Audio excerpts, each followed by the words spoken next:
Hello and welcome to Real Hi-Fi Help. Let's have a look at the Verity Amadis speaker review here.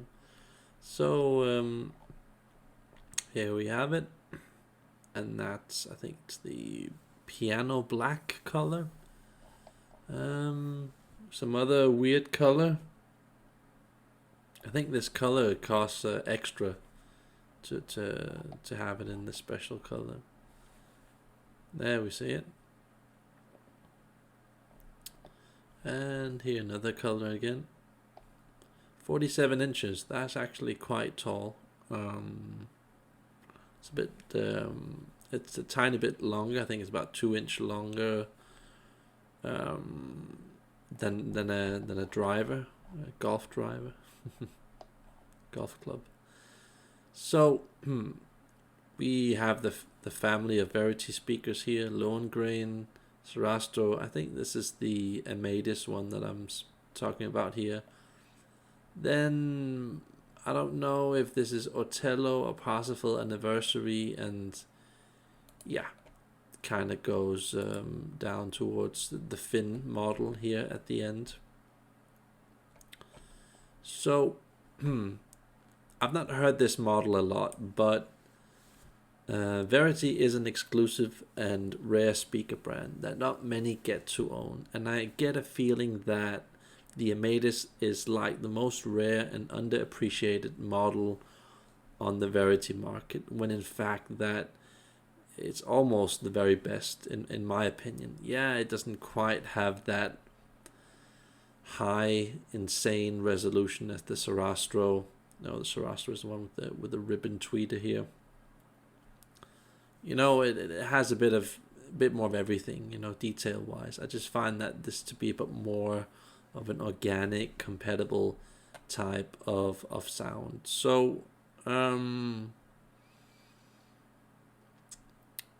I would say that the Sarastro here is more of an extreme frequency type of sound, where the Amadis is more of a down-to-earth human sound.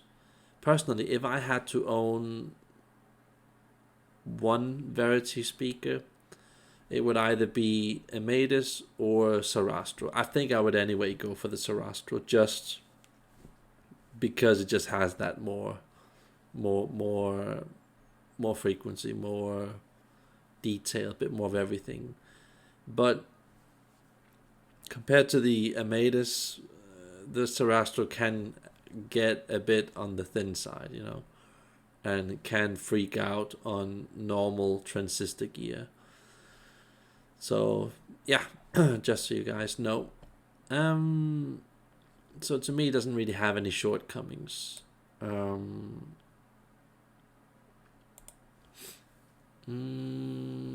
was it I wanted to say here?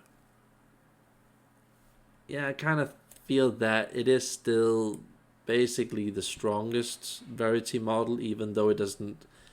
You don't really see any reviews of it. You don't really see a lot of Amadis speakers out there. Usually it's, I think, Parsifal Anniversary, or the old Parsifal, and probably see Sarastro once in a while, and you know, the lowest model Fin. So I find that a bit weird. And of course, you know, once we're getting into Focal and Sonus Faber and B&W type of speakers, it's more of a thumpy, helping type of sound, where you can kind of understand that people prefer that type of sound with more simple music, where as I feel with the Verity speakers, it's more of a fine, majestic, classy type of sound that kind of sees, you know, tries to find the angle of beauty in everything. And I find it to be, yeah, a bit more layered, a bit more 3D than, for example, Sonus Faber, Focal, and especially B&W speakers in general. But, you know, once in a while you do get a Sonus Faber or a Focal speaker that does almost in every regard beat Verity. So I think it very much depends on the type of detail and what you're listening to really in the recording. Do you want a more thumpy bass, more of a focus on the macro dynamics, or do you want the micro dynamics from Verity more? Kind of depends on who you are. So I think it's more sexy, more fresh, more layered, just more interesting having a Verity speaker than these others typically, even though that they do make some impressive speakers. B&W, I only really like their 800 model D3. All the other B&W speakers, I really don't like those in general, but once in a while they make an okay sound. But yeah, I'm just not in it for okay, especially not at those prices. But I feel that with Lenore and Amadis and Sarastro, those are like the three speakers I would say that are just really close to my heart, where I feel that that's the essence of the Verity brand. Whereas I would say the new Parsifal, I'm not too crazy about it. It does have a lot of good sides, but I almost prefer the older, more simple Parsifal sounds. Parsifal Encore from around 1998. I feel that with the newer one, it's just, I don't know what it is. It's a bit like it's thinner at the top, even though it has a nice sense of bandwidth coming from this like deeper cabinet. I just feel that it just didn't quite succeed. The newer Parsifal Anniversary Edition, even though it is very impressive on many levels. So yeah, and I really feel that these three speakers, Lenore, which they don't make anymore sadly, and then the Amadis, which you almost don't never see, and then the Sarastro, which really defines Verity as a brand, I would say. I feel that if you want something in that class, you really have to look at speakers like Top Audio Note, Martin Design, Bird One that they make, or the Coltrane, which is even better.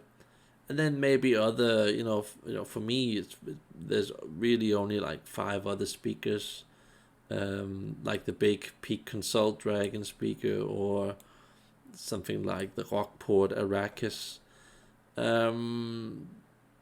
So I just feel that it's so special, So if you ever get the opportunity to buy a Verity Amadis speaker, just grab the opportunity there, because it's just so pretty to look at, and it's just, I feel that it's very much like the Lenore, just even better, just more solid. And the Lenore was probably a tiny bit on the thin, polite side, a bit more over to the classical part of music, where I feel that Amadis just more solid, basically. So yeah, and I feel that once you got an Amadis speaker, you can still hear small differences, like an integrated Macintosh MA 7900 and a MA 8000 amp. You can still hear that, whereas if it was I think if it was like a Sonus Faber or Focal speaker, I don't think you would be able to hear that so easily. And I think that's because Verity is more about what happens in the middle range, where I feel with the other speakers, it's more of a compromise type of sound, where everything kind of evolves around the macro dynamics and pressing you and giving you that thump. And I think it just kind of depends on what type of person you are, how you like to view your sound. But you could say that making a good speaker is a lot like making a cake or a pizza, because if you do a bad job, it just taste more like individual ingredients. And if you do a really good job, it when it comes together, it's more like a portal opening up to a world you just never saw before, and that's what I feel with Verity, Martin design speakers in general, and Audio Note. When I say Audio Note, then I mean their top class E models. There are about 18 models there. I feel that once you get into that type of sound, that's basically it. Of course, there are other speakers in the world that are, good in this and that small category, but you just, consistency. I feel that these are like the three brands, at least for me, that I prefer. And that's just what it's all about, where they disappear and let the music talk, so you just don't, it doesn't feel like you're listening to parts. I feel that just with many cheaper speakers, and generally you're just listening like with a lot of cheaper ribbon speakers, you're just listening to a treble that's going all nuts, kind of, pretending to look into this sort of window from a certain angle. And yeah, that's cool to a certain degree, but at some point it just gets old and your brain just starts figuring it out. So and you also have to kind of realize that with a Verity speaker, it really changes a lot, the sound, depending on how you place it in the room, how close it is to the back, side, and inner walls. So yeah, why not have inner walls, especially when you have a Verity speaker? I think that really helps a lot.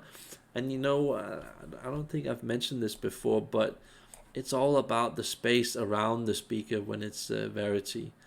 The movement, where you can hear like a flamenco dancer going like tick, tick, tick, tick, tick, tick, tick, to the right, and then going towards you above your head, and then to the other speaker, and then in between the speakers. That's a very Verity type of thing. I also had what was it, Pepe Romero flamenco song. I had that in one of my videos. Try and look that up on my channel. Then you can kind of understand what it is that I'm talking about, what I'm referring to. There, especially Verity, are very good at that type of detail. But yeah, if you want a lot of weight and pressure, and something that's able to kind of take a bad recording and boost it a bit, it's definitely not Verity that you want to look for. Then it's probably more of the Sonus Faber, Focal type of sound that you're going for, or even more boost. I would then say like the B&W 800 D3 model. So, but I think that's what Verity's been doing lately. That they've kind of been boosting their sound. I haven't heard their latest speakers, Otello or whatever they're called, but I noticed that they started using FurTech terminals,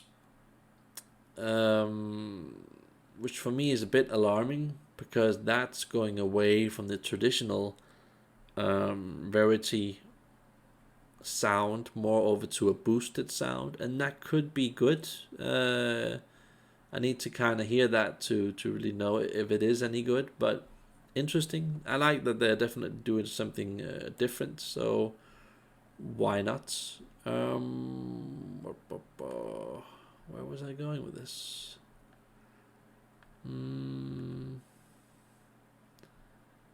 So, written a lot of things here. And this is just my suggestions to Verity if they should be watching this video. So I feel that the hi-fi community lost a really good speaker when they took this model away, the Verity Lenore.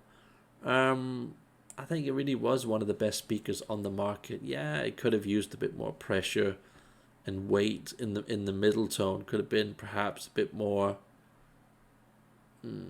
cemented in sound and firm, perhaps. But I still feel that just had so much beauty, so much balance, so much personality that it still, for me, didn't matter too much. But yeah, price-wise, they are very expensive. So, yeah, let's get on with this. I didn't really like the Lohengrin speaker, and that's the biggest model up here. Can I just show that to you guys? That one here.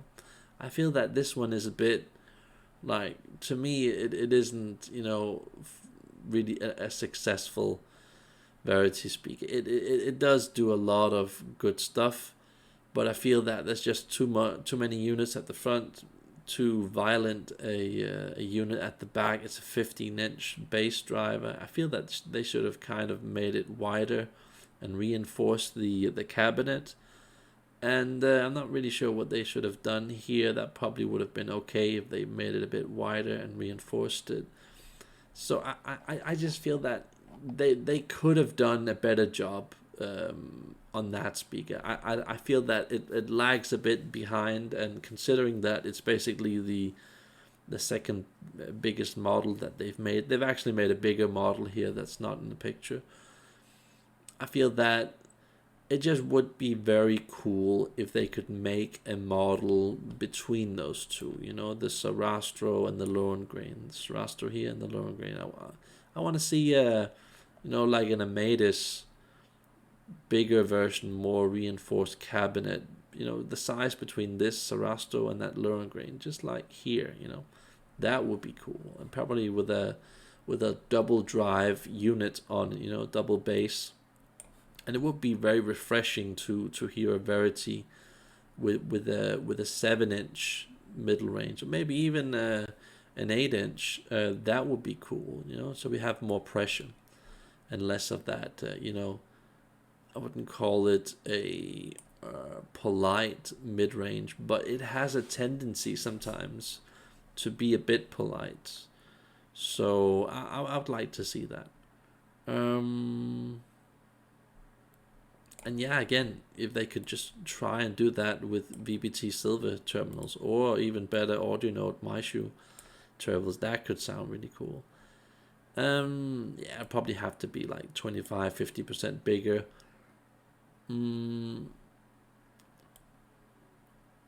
I also feel that when you demo these speakers, they do demo them once in a while with some Negra gear, and that's also very good.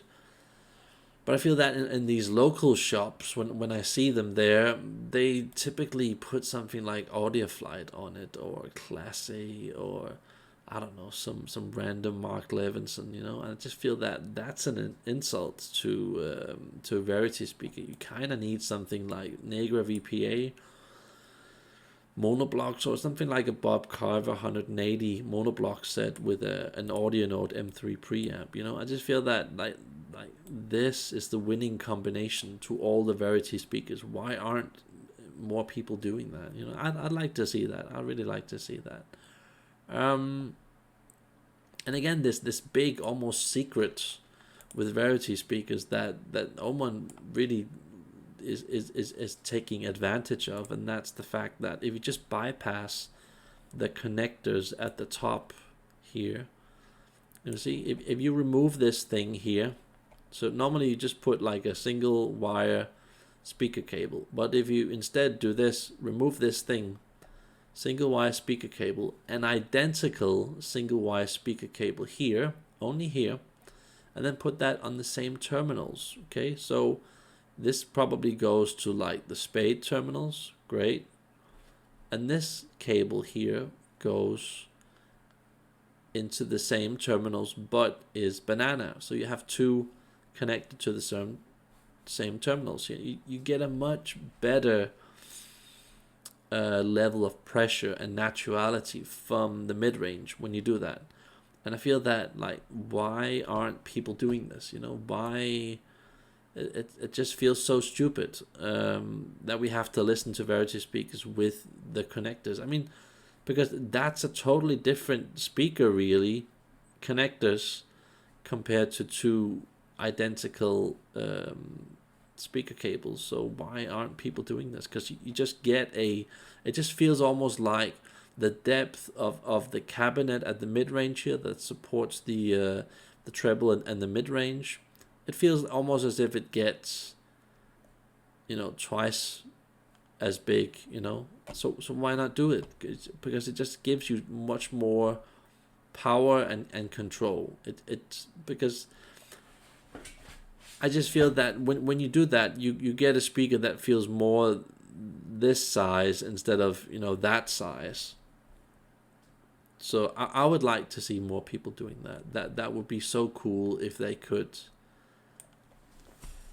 inform their customers, inform their stores to demo the equipment in that way, because it's just a completely different speaker when you do that.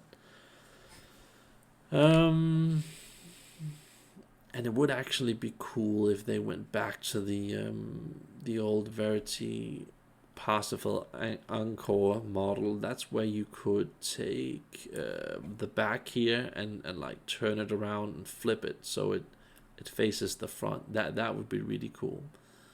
But just an awesome speaker. The Amadis, I think it has a 10-inch bass driver here, and with all the as far as I know, with all the drivers that they use, the audio technology drivers, actually from Denmark, I think the double membrane, and that really does a huge difference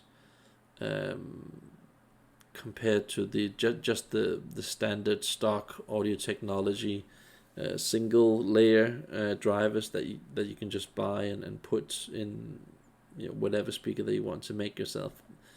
I think that's one of the big secrets to why Verity just are so good. They have these specified, custom-made double membrane drivers, and of course, the filter that they have inside. I once had a look at it, and it was actually pretty impressive. They seem to have some very good filtering going on, and these terminals are actually pretty decent. So yeah, I would like to see the Amadis. I'd like to see that in stores instead of Focal and B&W and Sonus Faber, because I just feel that this is more of a fine sound that just makes you appreciate acoustic music more, folk music more, progressive rock. Progressive rock. That's pushing it perhaps a bit. There, it would probably sound a bit better on Sonus Faber or Focal. But there's just a lot of freaky, weird music. Even David Bowie and Joan Baez and stuff like that just sounds so ridiculously good on Verity speakers. So an awesome speaker, very underrated.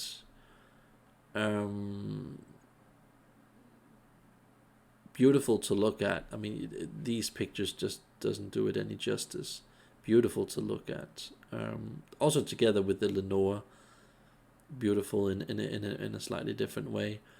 I feel that if they made the cabinet perhaps a bit deeper and wider and reinforced the cabinet, and then if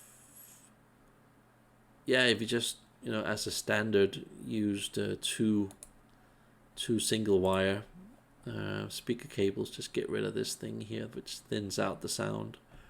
Man, would it sound so much more